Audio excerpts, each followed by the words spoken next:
I am super excited and pleased and pumped to introduce member of Dominique David-Chavez's lab. Dominique is one of my heroes in terms of like having her shit in a pile that especially, and I know whatever you feel internally, Dominique, it doesn't show on this side. It looks like you have a great group, great documentation, amazing papers, your ethics are clear, you're like, it's amazing. So and I'm very happy to meet some of her lab members because first of all, you talk about them all the time. And so now I get to see them in action. And I don't think we could be choosing a better lab or a better group to be talking about research governance with community. This is like top of the line processes and ethics, folks. So take it away. Oh, Max, I only get those compliments because of this dream team. So I'm really excited to have them here to present with me too. And I just want to say mabrika or welcome to everyone joining. Dominique David-Chavez diri boriken arwa kibaro taino dakan ha home guaitiao. So I'm letting you know who I am, and I'm going to share a little bit about we're going to share a little bit about our positionality and our place where we're joining from, just to give you all context. But also, if you want to go back a slide too, we're here to talk about, we've been invited to talk about funding and research governance for working with community partners. And our lab is, it's born from this need for community-driven and community-serving research in partnership. And so you all are our community today. So this is also going to be really interactive so we can see who our community is. And I'm here on behalf of our Indigenous Land and Data Stewards Lab. You're going to learn a little bit of our origin story of our lab as well. And we're joining from Ute, Cheyenne, and Arapaho homelands. They're forcibly displaced Native nations, among others, who gather here in Northern Colorado on the Front Range. And this is also a predominantly white university, Colorado State University, and it's a land grant institution, or AKA land grab institution on stolen lands, just to give you some context of what we're dealing with institutionally. So now you can go forward. Thanks, Tamara. So yeah, I've shared a bit about myself. I'm a multicultural person. I'm Indigenous Caribbean, and the language I shared with you is our island Arawakan language. And I also thanked you all for being here in a way that I might greet extended relatives in that way. And I'm currently entering my 4th year as assistant professor. It's hard to believe it's year 4, but in the Department of Forest and Rangeland Stewardship. And I'm the director of this lab. And I'll turn it over to my colleagues to introduce themselves. Yate everyone. Hello, my name is Serena Natonabah. I am Dene from the Navajo Nation. I am a master's student at Colorado State University. I've been with the lab since before the lab was officially a lab. I've been working with Dr. D for a long time now, but I do a lot of research around Indigenous data sovereignty and climate adaptation in the southwestern United States.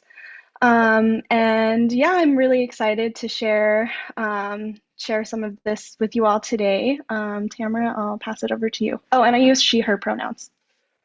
Okay, yeah, thank you. Thanks, Serena. Yeah, my name is Tamara. I use she, they pronouns. I had a picture of my dog up earlier, and this is the cat, so I'm a very pet-forward person. Yeah, I'm an ecology PhD student at CSU, and I am South Asian and Western European, and a lot of my research focuses on the effects of colonization in the United States, but also a lot in the global South, and thinking about that in terms of the conservation movement and practice. Yeah, and then we'll also have Jem joining us in a video tomorrow, and then on Thursday if you're going to be at that session. So put her cute face here so you can remember her. And then, yeah, our next task kind of to bring us all in together is to just reflect on these questions for now. I'm going to pull up this Mentimeter. This is my first try at using this technology too. So we're practicing here, but just reflect on these questions for a minute, and then I'll pull up the platform and we'll go through them together one by one. And you don't have to use this QR code yet, but if you want to practice with it, you're welcome to do that, but I'll pull it up again in a second. And Dominique, if there's anything you want to add for this part, you're welcome to. No, you're welcome to, if you want to walk us through these questions, go for it. Yeah, let's see. Could do let's do them here again. Yeah, so we'll start with inviting everyone to share about your community, affiliation, homeland. This can be physically where you are. This can be, you can think about it in terms of metaphor, really, however you want to take it, whatever comes to mind for you first. And then we'll go through what is your role in terms of, again, your professional affiliation or where you are in your community.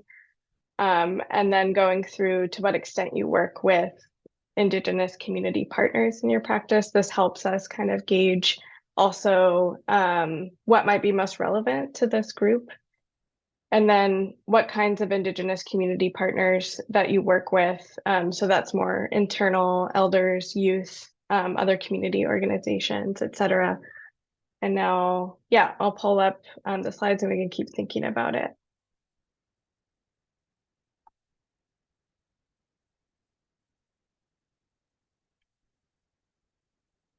Oh, cool. People are already answering.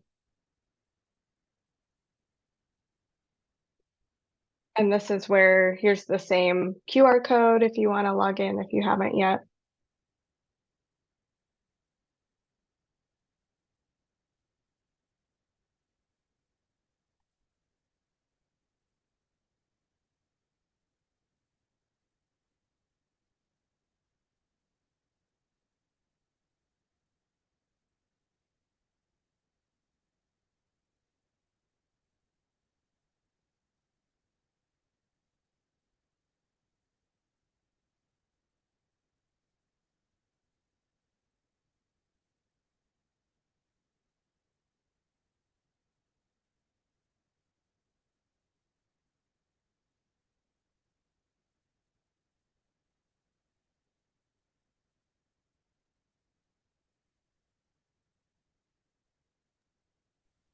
Exactly what I hoped for here, because I thought, oh, there's lots of ways people might interpret this. They might think about their nation. They might think about their community. They might think about their more than human relations or their experiential relationships too. So I think this is really helpful too. And as we go on with this workshop session, when we think about community, you can see all these different conceptualizations of community that I think are also relevant to the conversation here. So thanks everybody for participating. Sorry, it won't capitalize either, but we see you. All right, I'm going to move on to the next question, and it's going to shift your screen on your phones or on your computer, just so you're prepared.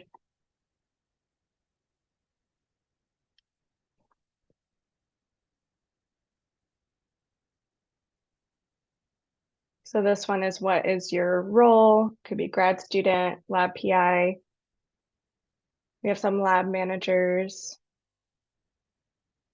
boss.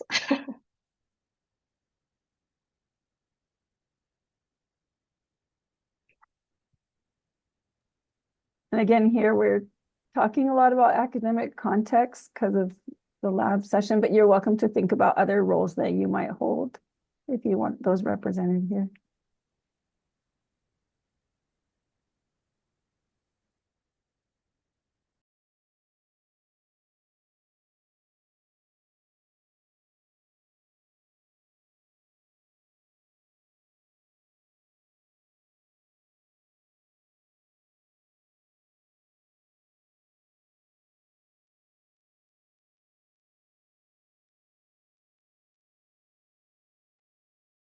I see dog dad. That made me happy.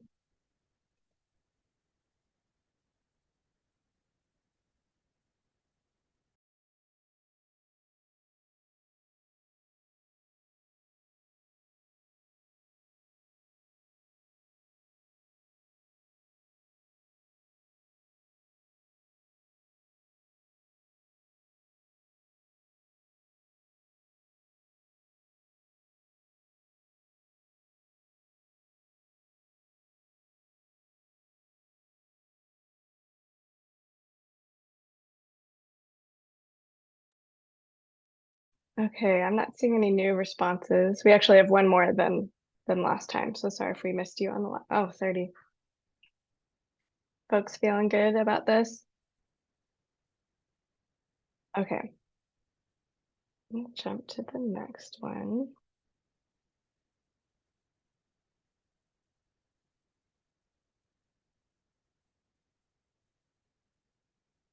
So this one is focusing on a scale. To what extent do you work with Indigenous community partners in your practice?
It looks like we're hovering around this 2.2, 2.3. Dominique, you're pretty familiar with the scale.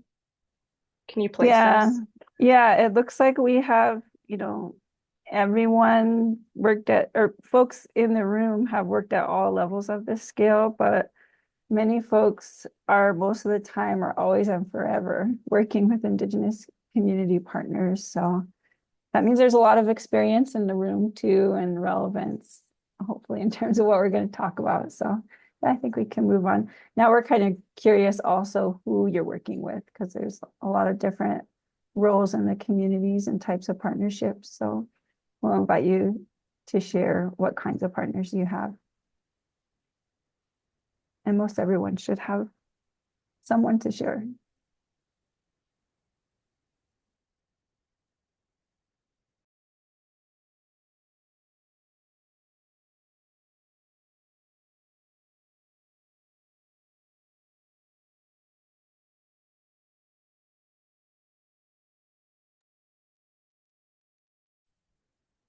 So most folks here are probably familiar with the word cloud, but you can see if youth is bigger, that just means more than one person's responding with youth. So a lot of partnerships with youth.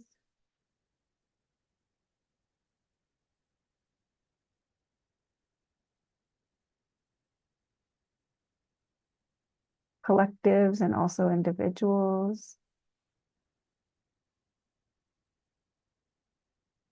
What might be considered non-academics in the community.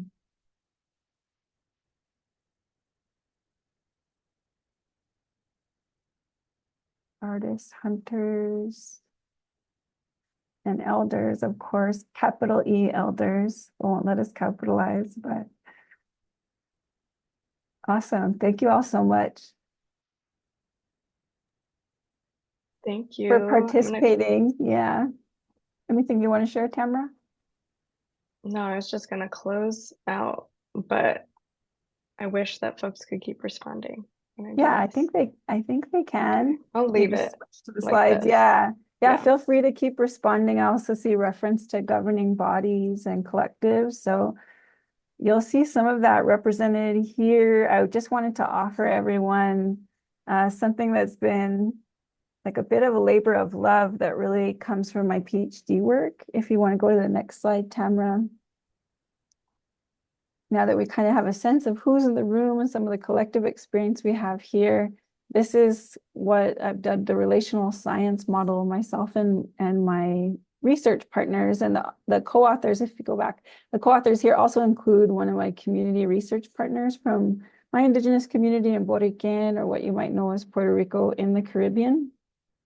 And this is really, I'll talk a little bit about where this comes from, but there's a QR code. It's finally been published, so it's open access and shareable if you want to learn more about really the research story, the case study that was field testing this model in practice. And yeah, I'll just zoom in on some portions of it in more detail, but I really, of course, align with Max and with the CLEAR Labs process also, as you can see, because the center of this model are values that, from my interpretation, and I'll show some of the genealogy of that, were values that are really important in my own community to uphold relational accountability in practice, in research. And that's relational accountability to all our relations. So our human relations and our more than human relations, our land relations also. And so if you look at this model, these are in the center. There's some cultural metaphor that's part of this too. If we have more time together at some point, I can talk more about that. But they work out from those models to clear responsibilities and commitments in the context of research, actionable methods and resources that can help us demonstrate them in practice, and what we would hope the outcomes would be, or outcomes we've also realized from this model in practice. So if you can go to the next slide, I want to give credit to the intellectual genealogy of the model. And the model was also, as part of my PhD work, what really led to then postdoc research and continuing like testing and refining that framework and that process, and then into the creation of what became our Indigenous Land and Data Steward Lab, which Serena has been part of from the beginning, originally as an undergrad and now leading research as a master's student. And this was really driven by this need to disrupt the colonial research paradigm that we've inherited, that I inherited studying in the natural resource science. That's what I was given. And I couldn't, of sound mind as an Indigenous person, do research that way and do that to my community. And so I really searched across different disciplines, across different geographic contexts. And this word cloud here is just pulled from references that are referenced in that relational science model that I can give credit to. And my goal here was really that this need to harmonize what I had grown up with understanding as cultural protocols for integrity and institutional protocols for research and scientific integrity, which totally weren't aligned. And so this was an effort to harmonize or bring those together. And I want to acknowledge an elder, Dr. Greg Cajete, who, as an undergrad with no concept yet of grad school or anything like that, really spoke to us and as a mentor and shared that seed of that we don't have to use the frameworks we inherit in academia. We can create our own that align, and in partnership with our community, that align with our values. So he's also, Dr. Cajete is now our lab elder, funded by the IndigeLab Network. So I want to find out how to fund that position in perpetuity, but that's another example of a funded governance role in the lab. Okay, we can go forward. So I'll just zoom in on respect, as Aretha says here, which in this context I articulate as sustaining or restoring, if needed, Indigenous governance of Indigenous research and data. And so I'll highlight some actionable methods and resources. And the image here is from my PhD work in my own community, or a community also adjacent to where my grandmother's born, in Sidra, where we had a community workshop. And there was a lot of aspects to this process, which I don't have time to share all of it, but I'll share a few tidbits with you that I think are important when we're thinking about community governance. One is forming a community advisory body or group of some kind. In the context of this research, it was really the local people, which may not be seen as formal leaders, like formal government leaders, but who are leaders and decision makers in the community. And those might be grandmothers or educators or local land stewards. They are both elders and youth. And so spending time in the community, you learn who those people are. And sometimes when formal leaders are present or very outspoken scholars and such too, I have found those community members silenced and like not having space to really share and have governance authority. So just something to consider when you're protecting a space that is designing research, hopefully co-designing research. And the picture here is a workshop at a local school where we're co-designing what our research goals and objectives would be within the parameters of the knowledge that I held and that our team held, and what the community wanted to learn about what they wanted to pass down to the next generation. And so you'll see that co-design goals and objectives, participatory and Indigenous frameworks for research and participatory action research frameworks are helpful in terms of methodologies, and then having some concrete governance mechanisms like data stewardship agreements and just transparency, defining roles and responsibilities. So I wanted to share a few examples of this in practice in community, and you can see that our hope is it will support local decision making, and that research will be relevant to that community, that they self-determine what data is being gathered, what questions are asked, what methods are used, where the research is taking place, and who's a part of it. So you can go to the next slide. And then the other part of this model that speaks to the topic of this session is reciprocity, which my colleagues will speak more on, but I'll just briefly share, it's not like at the time as a grad student, I didn't have a lot of money resources available to me, and faced challenges that Tamara will talk about with our funding structures. But sometimes just listening to the community, you can identify what they say will benefit them. And so this is reciprocity here is defined as ensuring the process and the outputs and the outcomes benefit the community, not just the institution, which is the MO of these colonial academic institutions, is that they just extract and benefit themselves and benefit their scholars, from what I've seen most of the time. So for this one, I have a picture, like what the community wanted in this context was to revive their school garden, their Indigenous plant garden, and to have a planting for grandparents and grandchildren as a way to open this study. And that was something I could do. I think it's important not to make promises that you cannot feasibly do, also where you're at and the role you're at, and just to have that transparency, but to listen and where you can do something. And I just want to share, like, from that experience of this, what we held there were so many other outcomes that came out from that also enhanced the research, enhanced our understanding of the data and all of that. And then the other one being co-authorship. So properly crediting and inviting for co-authorship community partners.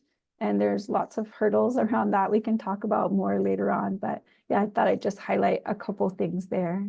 And you can see the outcomes that we hope for doing research that way. So we can move on to the next slide.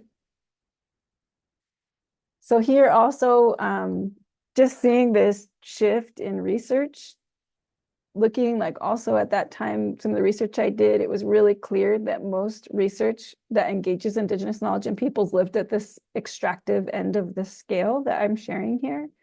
And so through funding governance, through research and data governance, we're supporting the shift over to the self-determined end of the scale. And you can see that what we're working towards and what we're working within is a process centered in Indigenous value systems, with clear acknowledgement and disruption also regarding the historical context, and that community members have authority over the research process. And that's at every stage. So even prior to starting the research, or like prior to submitting a proposal. And so with that, I'm going to turn over to my colleague, Serena Natonabah, to share more about this in practice. Yeah, thank you, Dr. D. So going off of that last scale, we kind of wanted to talk a little bit about one of the projects that I'm leading in the lab, titled Shifting from Extractive to Self-Determined, Enhancing Indigenous Research and Data Governance in Southwest Climate Adaptation Initiatives. And this is a project that is out of the Southwest Climate Science Adaptation Center. And the project is really centered around identifying those Indigenous research governance and data governance key aspects within the Southwest that are tribally led. And so talking about the last scale that Dr. D had just gone over, we really wanted to make sure that we were within that Indigenous self-determined side of the scale. And to do that, the beginning stages of this project was really born out of and originated from another summit, a previous summit that centered around supporting tribal data governance for Indigenous community resilience. And that actually, from that summit, this is that picture that you can see on the slide now. And many of the folks who attended that summit are now on either our Indigenous Advisory Council for the project and or co-PIs on the project. So looking at making sure that we are involving community and making sure that their own goals and objectives are really driving the main goals for the project, we wanted to make sure that the Indigenous Advisory Council was a part of the planning process of even for the project proposal. So we had many meetings with the advisory council before even submitting the proposal. And to do that, Dr. D actually took funds out of her own startup funding to make sure that we were compensating those folks who are now officially on our advisory council. Yeah, so just making sure that even before submitting the project, we were already highlighting the voices of our advisory council. So yeah, Maybe I just can share making, just briefly on that too. I mean, when we think about it's tricky, like finding the wording that our budget office would allow us to use to fund community partners in the proposal design phase. And I hope I'm always advocating for them to like have some type of seed funding because startup's going to run out eventually, and we have to think creatively about how we can do that. But yeah, we're thinking about it as these are expert consultants. These are expert knowledge holders, and they're ensuring that the research we're doing is going to serve the decision makers and be, make an impact that we'd hope to make. And there were so many just super helpful insights about the geographic scope and the questions we're asking and the methods that went into shaping this research that never would have happened if we hadn't had that hadn't had our community partners in the proposal design process. And it was kind of risky because it's like, maybe it doesn't get funded in a sense, but the relationships that come out of it, if you're in it for the long haul and you're working with communities you plan to partner and have relationships with for long term, then there's nothing lost in that process either. So that's something I just wanted to share. Yeah, thank you, Dr. D. I think too, like moving with all of that, it's always important to think of creative ways while you're working with community. We've come into quite a bit of almost not roadblocks, but just having to figure out ways with Dr. D and I being in Colorado and a lot of the folks that we're working with being in New Mexico and Arizona. We've had to do a lot of our relationship building over Zoom, which is not, our first choice. But with that comes trying to find creative ways to make sure that some of the elders on our community are also, obtaining all of the just like any help that they would need. For example, one of our advisory council members who actually, before I was even a part of this project, he was asked to be on the advisory council, and then when I was brought on, I was like, "Hey, that's my grandpa." So it was a cool moment for me. But with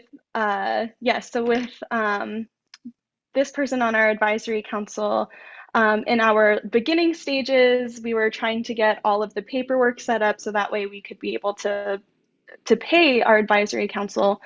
And he was just having a lot of trouble trying to get print out the forms and scan them and copy them and send them back to us through email. And so we, took the extra step to go print it out on our end, send it through the mail, had him sign it, and then send it back to us through the mail. And just other things like if we are having a meeting together through Zoom, I'm always on the side talking, communicating with him over the phone or through, text message, making sure that he gets all the links to things. Or if we're going through things during the meeting that, if he can't get all of the links up on his phone, then I'll take the time to have like a separate meeting with him where, we're going through all of it verbally over the phone. And so, yeah, just, trying to find creative ways to accommodate our advisory council and to help like lessen that research burden. And Yeah. then, yeah, I go can ahead, share a little Dr. bit D. on that too. From that previous project, I shared images from, like, sometimes it's sending slides through Facebook Messenger. So folks can look over them and give feedback and approve what you're sharing with the public. That's really important, but just making sure and just seeing where people are at and like removing those barriers, just super helpful and important. So yeah, I'm glad that you shared that. And then I wanted to share just briefly, like, how do you choose the advisory body? And I think everyone would answer that completely differently. I feel like some of it it's so relational. It's like Coconut Wireless, Muxin Wireless Network, but also being a part of those conversations, being in community. The elder that Serena's spoke about was at a uranium mining superfund meeting and was calling out just the way that consultation was being interpreted by the federal agencies, and was speaking like exactly to the core of that issue, that scale that we were talking about. So like his words really spurred also our thought about doing this study. So of course, that's a natural person that we want to invite, and because of the work he's doing. And then others, because of the role that they're in and what they've already expressed, they're very poised to make transformative change with the resources that we could potentially provide as researchers. So it's not like a super clear answer, but just kind of some other things that I know myself and our team have considered when we're determining who's part of the Indigenous Advisory Council, but also that they're like not assholes. I'm just going to be real. Like you hear about people, you see how they interact, you see how they show up. They may look great on paper, but you're also thinking about who you want to work with and how you're going to create like a healthy environment for people to work together and to be part of a team. So that's something I also, I'm definitely thinking about when we're thinking about who to invite. Yeah, thank you, Dr. D. The next thing we wanted to touch on is the like reciprocity and appropriate compensation. So for this project, like I mentioned earlier, we really wanted to make sure that we were paying our advisory council even before the project was approved and funded. And so, like Dr. D said, it was, a lot of the time kind of coming out of your own pocket or other forms of funding that you may already have. And then writing into like the budget for the project that they are compensated appropriately for the knowledge that they are sharing with us and their wisdom and their advice in shaping this project. And so, Dr. D, I don't know if you want to go into any more around like the money aspect. I know money can be kind of like taboo for some reason, but like I think sometimes it's good to talk about, especially when we're talking about like what is an appropriate amount of compensation, or even like different types of like gift giving or anything like that. Yeah, I feel like I'm still learning about it, and the more money we have, the more we're going to pay them essentially. But for the like proposal design, we paid $100 for an hour meeting, like for that initial proposal design conversation. And we met people one-on-one that couldn't join. And then for the advisory roles, we kind of like look at, again, what would an expert consultant get paid? Like what their rates would that be? Sometimes we list them as consultants, but sometimes it's easier to put it as an honoraria payment, like a one-time honoraria payment. And we don't make people count the hours, but we just think about, if we're inviting them to write with us or to review materials with us, like how many hours are we asking for? And we give them like a clear answer. Here's how many hours we're asking for, and here's some of the things we'll invite you to do. and people show up as they can, and they all get paid usually a lump stipend of, it's varied from $1,000 to $2,000 per year, depending on project and funds and how much we're asking for right now. But I would pay more. Like, the important message here is that if you want these type of community partnerships driven by these value systems, then the funding and the governance structures need to be built into the proposal and built into the timeline. And we're still refining how to do that within these institutional and funding structures. And ideally that you build those into the proposal and timeline with those community partners to help you determine what that's going to look like.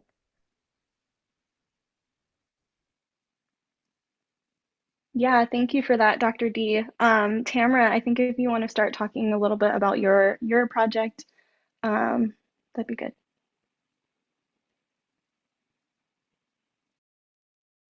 Yes, I can do that. Yeah, I really appreciate hearing from Dominique and Serena about their experience. I think for the sake of time too, I'll just add a layer of this more like global context, and especially working with rural Indigenous communities in the global South, not to paint too broad of stroke, but just the dynamics between working at a US-based settler colonial institution and trying to facilitate research in Central America. So this was, my research was conducted in Guatemala with a rural community, La Bendición. And they're just like incredible people, super welcoming. They did have some not great experiences with researchers coming in, doing something. That's what they'd say. They did something, they left. I don't know where the stuff is.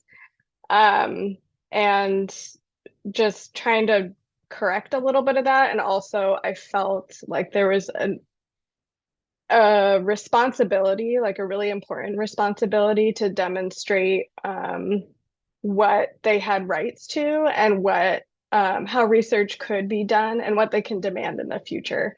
So that was a tricky thing to navigate as an early career researcher. I also had my funding kind of cut in half right before I was going to go to the field, and that caused some panic, but I had made a promise to go, and expectations were set, so I did my best. So there's things that come up, and I think it was a little bit on me to fill the gap to be able to meet that standard of ethics that I really wanted to demonstrate to them. So around like funding, another layer of working outside of the United States is you either need to be working for a company. So that was something I was told, or have a tax ID of some kind, which can be tricky if you're a rural Indigenous community in your country or state that doesn't recognize Indigenous communities. So that you have to be a little creative about your paperwork and how you're going to fund people. It was hard for me to say at the front end how much exactly I could provide to individuals. That's something I wish I could have done, and something I think by the end we had gone through like what feels like a good amount, especially for that country, to make sure that people are getting a compensation that feels fair, but not so much that inequity is building within the community for the people who did have the capacity to support the research versus people who didn't. So that was just another layer to think about. So I don't have like a standard rate. I definitely was approaching different community members. I also hired 2 technicians from Guatemala to help. Like really, they ran a lot of it, and I was just like, how much money do they need, and where can I support? The other part that was really tricky was the lack of internet and electricity some of the time. So I would have loved to just like live with the community and do all the work there, but there was a lot of, okay, I hear what you're saying. I'm gonna go online, print a bunch of things, come back. We used WhatsApp a lot. So it's, I liked what Dominique was saying about the Facebook chat and things to facilitate some of that in between. There's definitely a little bit more dedication with rural communities where even there they don't have mail, so you really have to physically go there. And I'll say having someone, so the technicians that I hired, they could go there really easily. Like right now, they're continuing the work and doing a lot of workshops with the community, which is amazing. And that's not something I have the capacity to do as a graduate researcher based in Colorado. So having dedicated folks there, hiring community members to be able to facilitate the research that they want to see and finding ways to continue to deliver those funds. That's how I felt like my role kind of transitioned. I don't know if I would ever call myself the lead researcher there, more just the person to ask if we want to know how to do something logistical. But yeah, that was kind of the main things. And then the other part, because I did really need to get creative around funds, we focused a lot on how to make the deliverables helpful and impactful for the community. And one of the things that we were really excited to work on was a medicinal recipe book. This was entirely led by the women's group there. We were just like, what would you like to work on and how can we support? And so we just did a lot of Canva designs and facilitated conversations, and then we were able to print out this book for them, for each of the members that came to those meetings. And even things like that, I think were really, really valuable just because access to things like printed books can be challenging, but that in addition to providing stipends for people who had dedicated their time to the research, I think that combination was helpful. And then the last thing that we did was made sure that we kept track of how we were calculating amounts to pay people. Just a little, like Serena said, it can be funky to talk about money like that, where I would love to just be like, here's a gift, but I wanted to make sure that I was being transparent about how I was calculating that, because they do plan to use that for future visitors, come in and say, this is our rate. And yeah, so having that transparency, I think, with the community too is a helpful practice. I'm gonna pause there. Yeah, Dominique, if you have Yeah. anything to add. I think the only other thing I can add is travel funding. So funding travel, food, ground transport, building that into the proposal, like, is another way that you're making sure you're funding your community partners, and talk about it with other people. There's often things that get overlooked initially, and then asking the community members, like, what would they need to actually physically be a part of something. And then also turning down projects if this is the approach that you want to use and you don't have the relationships already in place, and you can't see yourself being able to physically spend time there, or a partner, someone on the team. I've also turned projects down, just knowing it really wasn't going to be possible. So yeah, I think for the sake of time, we've got like 7 minutes left. I'm gonna see if we can just jump to the last question, Tamara, so that we can have a little bit of time for open discussion and Q&A. But you can think about these other questions. Maybe there's a way, I don't know if there's a way they can ask them, but we could just focus on the last one for our remaining time. Does that sound good? Yeah. Okay, so yeah, we can do that. We'd love to hear from you, or you can put in the chat too other forms of reciprocity and compensation you've used or that you'd recommend from your experience. There was a lot of experience in the room.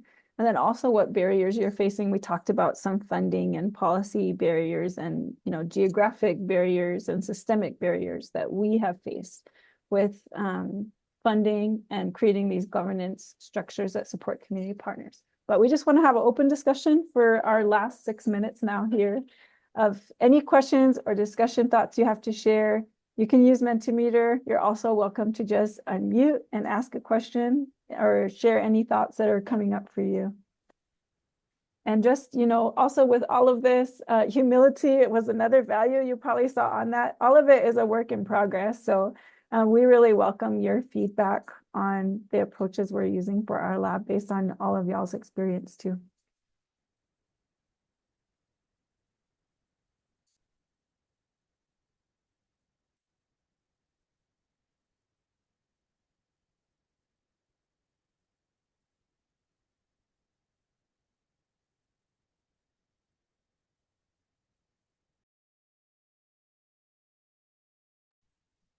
Hey folks, this is Max. I just wanted to point out that the survey that Eileen was gonna put out has a question that is actually identical to the first one you asked about what are creative ways you found to pay people. We're asking people across the 3 days of workshop to share that, and we'll compile it and share it out again.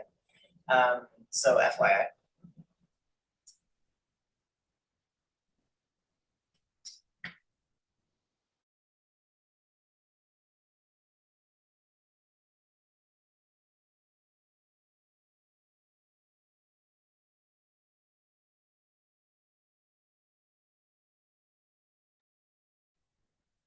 I'm wondering if whoever shared about notes to self too can describe more what they mean there. Or Tamara or Serena, if you can interpret that, go for it if you want to respond to.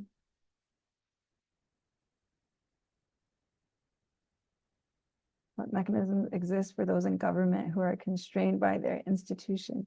Phew, that's like the summit that we shared. There was a policy brief link that we shared. That's kind of the long game work that we're all doing, is really to affect policy change within institutions, trying to identify where those barriers are, because there's a lot of talk within governing institutions right now, like in US and other colonial nations, about so-called co-production and tribal consultation. But when it comes to what's happening on the ground, they're also the ones creating barriers for that. So I think part of the mechanism is like showing the data about here's what we're saying is our policy. Where is that being enabled in practice? And some of these community partnerships and gatherings, research gatherings, we strategically invite both Indigenous and non-Indigenous folks from within those governing bodies to be a part of those conversations. A lot of our studies too right now are studies that are like critical data studies that are sort of exposing what's happening across federal agencies and institutions. So that's something that like Serena's leading some projects based on that, where we're like also, and we have some work showing where people are landing at different stages of the scale. So sometimes showing them that they are creating the barriers can help to lift those barriers. And peer pressuring, finding institutions that are doing good, and like a little bit of auntie honoring and shaming can be super helpful, like showing them, hey, there are institutions that have created standards for Indigenous research and data governance and community benefits, such as the CARE principles for Indigenous data governance that I'll drop in. So sometimes that's also good to help your institution.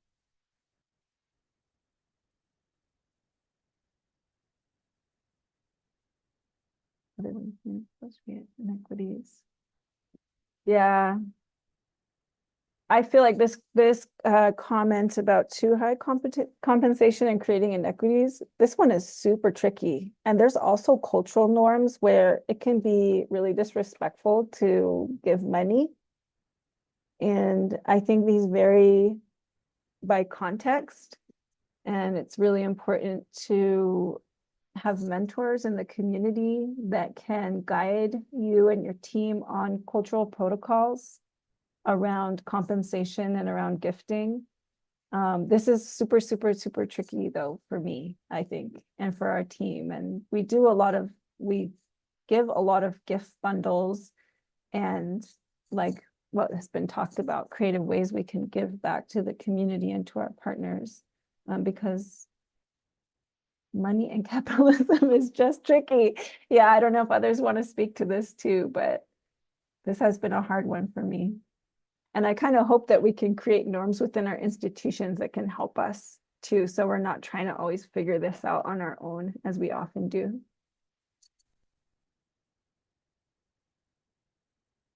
Yep, Alex, holding them accountable. Totally, just looking at the comment in the chat. One more minute, so feel free to keep sending questions or thoughts. We welcome them, and I guess I'll just share, maybe let's share some closing words because we're closing out our time. So Yeah, I just want to say I'm really grateful for the Clear Lab. You'll see today in the next sessions, if you're a part of that, the Clear Lab has also really guided and inspired our lab and the work that we do, and just the support network that we've been a part of that are, you know, disrupting and finding value and justice ways to do this work, even within colonial and very unjust institutions like land grant institutions. So also the scholars that, like our dream team that works together, everyone contributes different knowledge and problem solving and experience that helps us do this work. And we're always getting humbled and, you know, figuring out new ways to do things. So we definitely work stronger as a collective. So keep in touch. I'll share our lab link with our contact information. And I just want to say, thank you to Tamara and Serena